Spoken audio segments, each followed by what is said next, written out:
சபரிமலையின் காடுகளில் இரவு முழுவதும் மிதமான மூடுபனி படர்ந்திருந்த ஒரு மண்டல காலம். சுவாமியே சரணம் ஐயப்பா என்ற மந்திரம் மட்டுமே அந்த அடர்ந்த காடுகளை உடைத்து முன்னேறியது. அந்த குழுவில் ஒருவன், மூத்த வயது, எளிமையான முகம், கண்களில் ஒரு விதமான அமைதி. அவன் பெயர் யாருக்கும் தெரியவில்லை.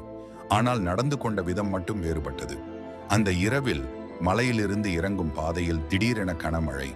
தீபம் அணைந்தது. வழி தெரியாமல் குழு பதறியது. அச்சம் அதிகரிக்க யாரோ ஒருவர் குரல் எழுப்பினார். பாதை இல்லை. அச்சமயத்தில் அந்த மூத்தவன் மட்டும் சிரித்தான். இங்கேயே நின்றுக்கோங்க என்றான்.